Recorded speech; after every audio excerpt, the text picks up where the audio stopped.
Zenless Zone 0 version 1.2 brings about a lot of quality of life changes. So let's take a look at them real quick. The first one is quite honestly such a relief because now you can change time without having to do any commissions or VR battles. You can now change the time to any time of the day regardless of what time you were at the day. And you can do this multiple times a day, so no more "you have rested for the day" notifications to bug you ever. This is obviously very important for you to get to the commissions or story points that requires you to be in certain times of the day without having it be that much of a headache in the first place. And as you might notice from that same time changing tab, you'll see a character selection tab that will allow you to change your city character. One of the more popular requests, you can now use different characters to explore the city of New Eridu.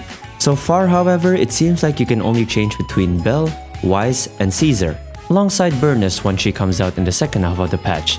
The devlogs did say that they are going to add the rest of the agents in version 1.4, so we have just a little bit more of a wait before we can freely change to everyone else. Really looking forward to it.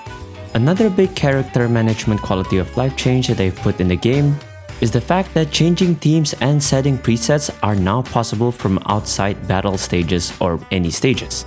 You can now go to this section in the pause menu and open up preset config. With this, you can manage your team without having to go to a stage, and you can also make team presets for you to choose to take into any battle. A select preset button will now be available in your agent select screens, and you can also just use and edit your presets from there instead. No more having to go in there and then quick selecting your characters again when you really just want to swap your teams around. Very good change, maybe should have been there in the first place. There's also a good amount of new character building and UI changes that they've implemented in this version. Just like Genshin, Zenless now features a skill recommendation tab to help you upgrade your characters if you're unsure of what to do. As usual, these stats and these choices are tabulated from other players. This feature also exists for equipment suggestions. It also added an equipment stat bonus tab that can now showcase the additional stats that you are getting purely from equipments. Now you don't have to squint at that super small box that set bonus tabs used to be located in, and you know very well how much numbers your equipments are giving you.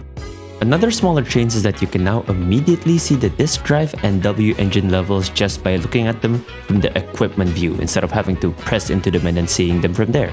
Combat-related character UI changes are also implemented, as you can now see your character stats within the battle and just go to the pause menu and not have to jump out of the battles anymore.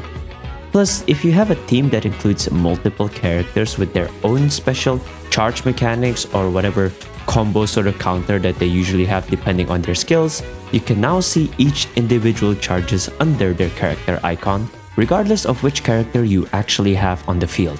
Onto other quality of life segments, Tin Master's Coffee Eridu now provides an additional 80 battery charge instead of the 60 that you normally get, even if you choose not to boost any item drops. Which honestly makes sense, since if you're not getting any item drop boost, then you might as well just have one more charge to expend on non-boosted choices such as expert challenges instead. Overall, a pretty solid and sensible choice. Another battery charge related change is that Zenless has finally decided to follow into Star Rail's footsteps, where they implemented the reserve fuel mechanic as well, making it so that the players have an extra 2,400 backup battery charge for when your default fuel counter caps out. Come on Genshin, catch up to this will you? You're the only one of the big 3 Hoyo games that doesn't have this mechanic implemented, and you're the oldest one. Come on now. Moving on to the level segments, we now have a new fairy autoplay mode for TV exploration commissions, which you have incomplete objectives for.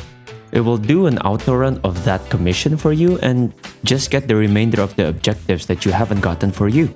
That way you won't have to go through the dreaded TVs again if you really hate them so much. Speaking of TVs, however, story levels now no longer feature the TV exploration mechanic, and is instead replaced with actual battle levels or hollow exploration segments.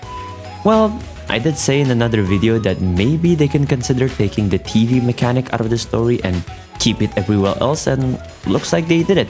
To be honest, I'm pretty much a rare TV enjoyer, but I get that a lot of people might not like how uneventful these things might seem, so I can understand why they decided to take it out of the story instead. The battle levels and exploration are a nice change of pace for the main story, and I can see this being the much more popular choice for players to go through. Once again, just to be clear, they are not removing the TV game mode in its entirety, just taking it out of the story mode. They have stated in devlogs that they are looking to make it a bit more engaging, so don't expect it to completely disappear on you. But hey, personally, I'm still glad to see that the mechanic is still everywhere else in the game, cause really, I find it decently fun. However, following the trend of more time-saving features and more TV mechanic limiting options, Hollow Zero now has a new gameplay mode called Blitz. Essentially, if you choose to do a Blitz run, you don't have to do the whole 3 floors and multiple segments of TV gameplay, and instead get to channel your battle maniac spirit and engage in rounds of battles instead. There will be the same 3 floors concept when it comes to a Blitz run, and each floors features 3 different clusters of enemies which have its own waves, and finishing each of them is what will become the source of your Resonia for this mode. Some of the higher floor ones will give you the option to choose a box of catalyzed Resonia as well, so you shouldn't worry about your power dropping just because you can't get the buff chances or the Artifice Resonium buffs that you would normally be able to get on a TV mode gameplay. Plus all of those random buffs that you can get from special areas or from Bamboo plugins. Thankfully, all of the Blitz mode objectives only look at completing the floors and do not have individual objectives for each floor, so you don't have to worry about going at things super quickly to get an S rating in certain levels just so that you can unlock S level doors later on in the run because, well, those things don't exist on this mode.